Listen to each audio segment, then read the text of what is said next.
Hello everybody. In this video I want to dig into density, how we can use density to perform calculations, and about an extension to the idea of density called specific gravity. So as we've seen, density is going to be equal to the mass of an object or substance divided by the volume of that substance. So the first thing I want to talk about is the connection between density and buoyancy. So if I have a beaker and it is filled with some kind of fluid, this could be water or some other liquid, and I place an object in it. If that object is less dense than the water, it's going to float on top of it. And if that object is more dense than the fluid, it is going to sink to the bottom of it. We can use this fact to experimentally determine the density. And this is something we're going to be doing in the lab, and I covered a bit more detail in the lab video. So, if we want to measure the density of an irregular object, so an object that it would be difficult to figure out its volume just by making some simple measurements, we can try a technique like this. Say I have a graduated cylinder or vessel of some kind that can hold a fluid that is less dense than the object. Then I can fill it with some amount of fluid and I can take an initial reading. This will be my initial volume, or VI. I then add the object to it. It will sink to the bottom, displacing some of the fluid, and then I can make a new measurement, which will be VF, or the final volume. I can then say that the volume of this object is equal to the difference between the final volume and the initial volume. Do realize that you need to put the final volume first, or the larger of the volumes first, and then subtract the initial volume, or the smaller volume value here, because the volume of the object should be a positive value. It can't be negative. Negative volume has no real physical meaning. I can then mass that object, just put it on a scale and see how much it weighs and get that mass. And then finally I can calculate the density of that object by taking the mass that I measured here and dividing it by its volume.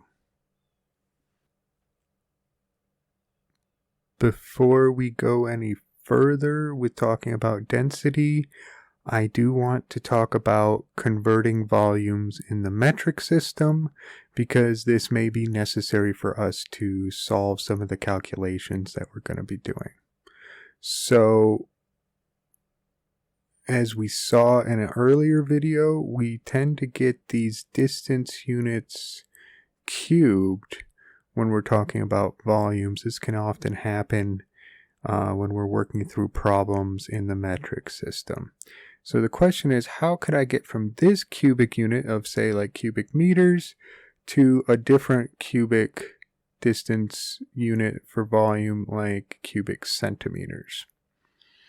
And the way that this works out is we're going to have 1 meter cubed, and I know that a conversion factor from meter to centimeter is that there's 100 centimeters in every 1 meter. And then what I can do is actually cube this whole quantity here. Okay, so I'm going to cube the units and I'm going to cube the numbers. So if I take 100 cubed, that is, if I rewrite 100 as a base 10, then I can see that 100 is 10 to the second power. And then if I cube that value there, then what happens is you multiply these two exponents together and you get that 10 to the 6th. And you notice the cube value is gone here. And I've cubed the centimeters here and I've cubed the meters here. 1 cubed is still 1, so that all works out. and I get my conversion factor from cubic meters to cubic centimeters. So there is 10 to the 6 or 1 million cubic centimeters for every 1 cubic meter. So I just do this math up where I multiply by 1 in this case and divide by 1, and it's pretty simple that I can get to 10 to the 6th cubic centimeters in 1 cubic meter. I can then rewrite this in proper scientific notation as 1 times 10 to the 6th cubic centimeters, or 1 million cubic centimeters in 1 meter cubed. That's kind of a lot of math and equations there, so I drew you guys a little picture to help make it a little clearer for you. If I'm moving from cubic meters to cubic decimeters, I'm going to multiply by 1,000. If I move from cubic decimeters to cubic centimeters, I'm going to multiply by 1,000. So from a cubic meter to a cubic centimeter, it's 1,000 times 1,000, or 1,000,000, like we saw up here. Okay, cubic millimeters, I'd multiply by another 1,000. And then if I'm moving up, say a cubic decameter, then I would divide by 1,000. And if I went to a cubic hectometer, these both being weird units that I've never seen anywhere, I would divide by another 1,000, or to move from meters to a cubic hectometer, I would divide by 1,000,000. This is a very key thing that I want to point out to you, to all of you who are in like the medical field or another technical field where you're going to be dealing with a lot of different units. Sometimes they call the same unit by different names. Okay, so I want to point out to you that 1 cubic centimeter is the same unit as 1 cc, cc standing for cubic centimeter, and that is the same unit as a milliliter. So these are all three the same thing. Similarly, 1 cubic decimeter is going to be the same value as 1 liter. Okay. Now we can start to get into talking about specific gravity. So, density depends on temperature. This is an unfortunate fact that is inconvenient when we are working with density. Okay? Things are going to tend to get less dense as the temperature goes up, and they're going to tend to get more dense as the temperature goes down. Okay, so density goes up as temperature goes down. Density goes down as temperature goes up. This is true for most things. This is very pronounced when we're dealing with gases, less pronounced when we're dealing with liquids. So another way of saying that is the density of gases changes a lot with temperature, but the density of liquids changes less with temperature. While I say that this is very true in general, there is a very notable exception. Water, which is probably the most common thing that we work with on a day-to-day basis as far as a solvent in our solutions and doing chemistry and stuff, doesn't actually follow this trend. The vast majority of different pure liquids are going to, but water does not. Okay? And so what basically happens is that water is at its most dense at 4 degrees Celsius, just above 0 degrees Celsius, where it starts to turn to ice here. At that point, as we get colder and colder, we would expect it to continue to go up and get more dense. But in fact, what happens is water starts to make this like crystalline structure. All the little water molecules start to line up with one another in such a way that they have a larger volume, and therefore decrease the density. And we see the density going down as we go below 4 degrees Celsius. On the other side of 4 degrees Celsius, though, we are seeing the trend that we would expect. As the temperature is going up, the density is decreasing all the way up to 100 degrees, where it would change to a gas, and the density would actually get very, very small after that. We saw what the problem was. We saw that density changes with temperature, and the solution to this is defining what we call specific gravity. So first we're going to talk about the specific gravity for liquids, because it's actually a little different between liquids and gases, how we define it. And what we're going to do here is we're going to have this thing called specific gravity. It's going to be the density of whatever we are interested in, our density of our substance, divided by the density of water at the temperature that we're working at. Okay? And this doesn't completely fix the problem.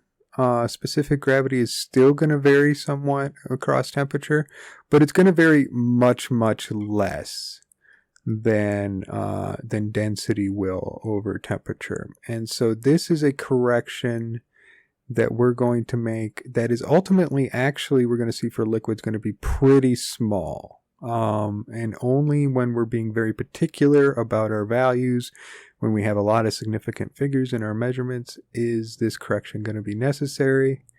But it is important that we learn about it. So, to make density more but not completely independent of temperature, we define our specific gravity.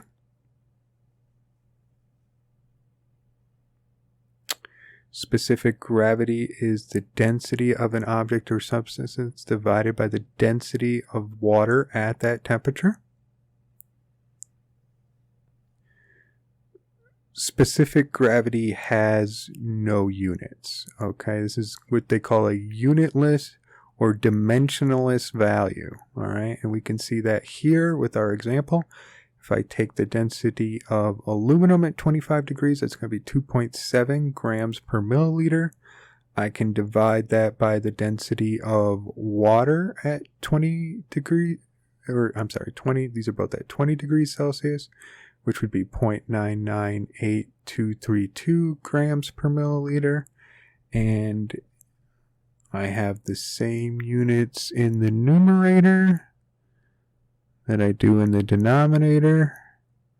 So I can cancel those, and I'm left with no units.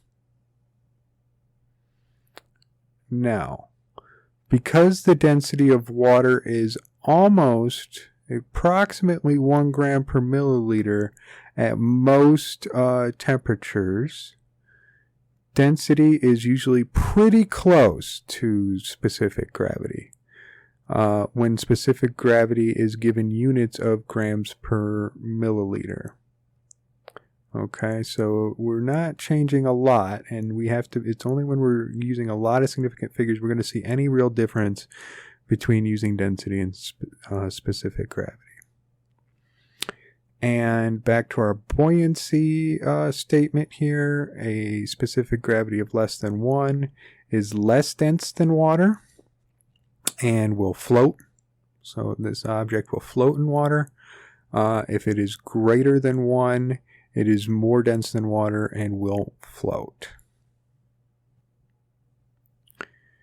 Now for gases. So we saw that the density of water was pretty stable at most temperatures, but the density of gases definitely are not.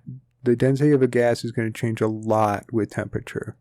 So we wouldn't get the same stabilizing effect of SG if we continued to use the density of water to divide by when we were using gases. So when we're starting to deal with gases, we replace the water, or the reference material is what you would call that, with the density of air. So for a gas, we're going to have the density of the gas we're interested in divided by the density of air at that temperature.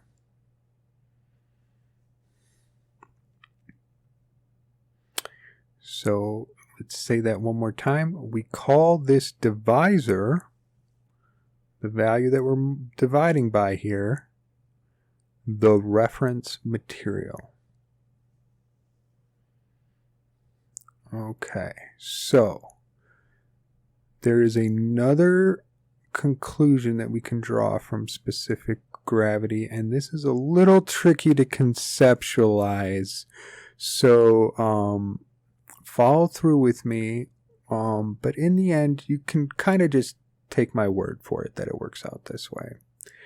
There is specific gravity. This is going to be the density of the stuff that we're interested in divided by the density of our reference material. The density of the stuff we are interested in is the mass of that stuff divided by the volume that it occupies. And then we have the density of the reference, or the mass of the reference material divided by the volume that it occupies. But we can imagine a system where these volumes are the same, okay?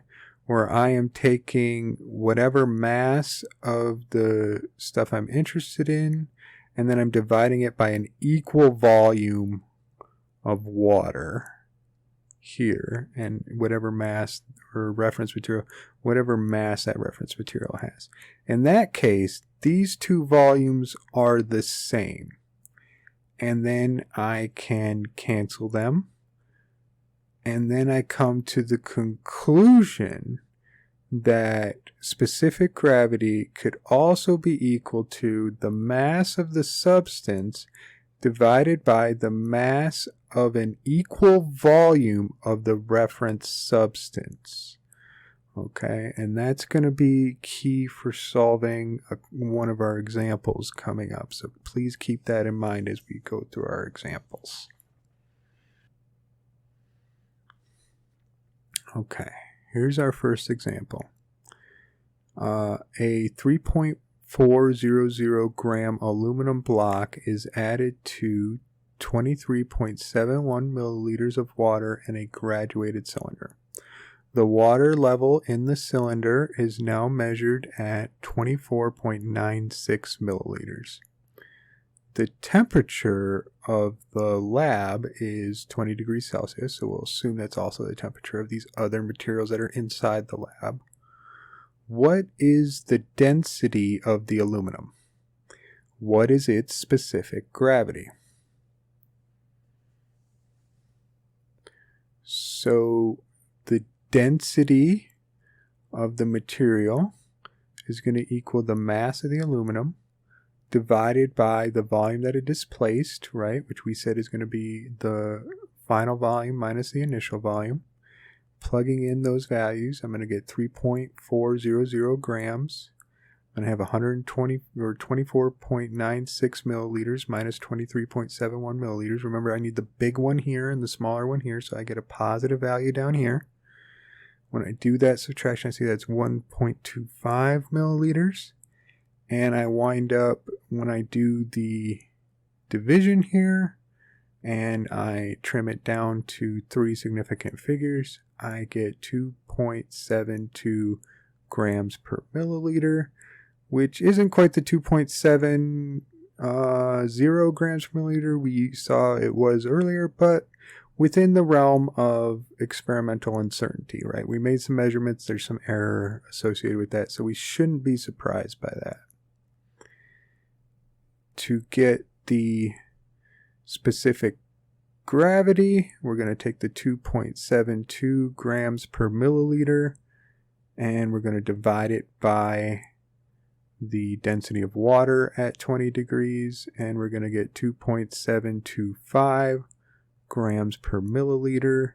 When I trim it down to the appropriate number of singular figures, I see it's the exact same value, 2.72 grams per milliliter.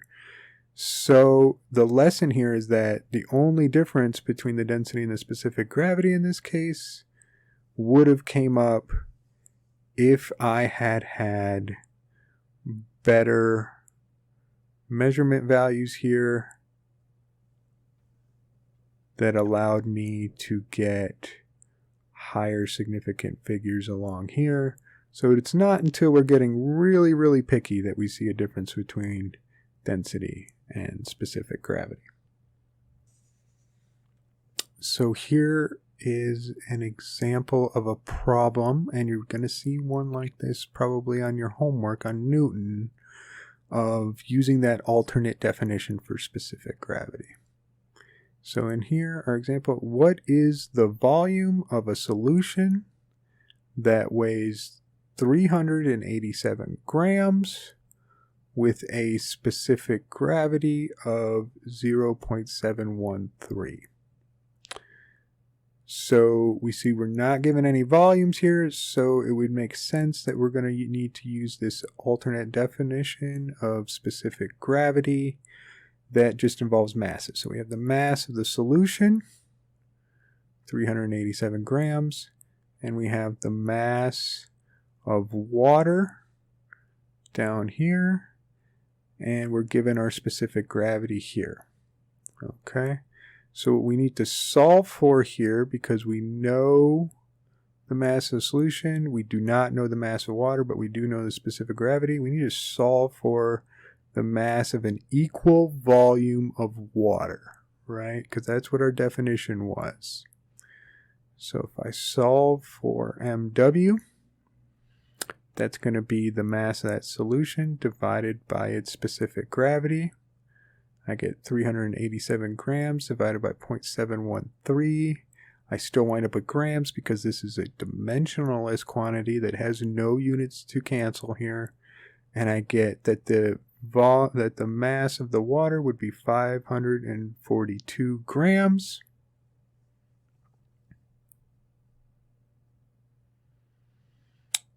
We're going to assume here, so we have to make an assumption to do this problem. This is where some of you may get tricked up, that the density of water is 1 gram per milliliter. And we're going to remember that the volume of the water is going to equal the volume of the solution in this case. So the volume of the water is going to be that mass of water that we just calculated up here. We're going to divide that by the density of water, or 1. And we're going to say that that water would have a volume of 542 milliliters. And then we're going to recognize that that volume of water is equal to the volume of solution, and that that solution should have a volume of 542 milliliters.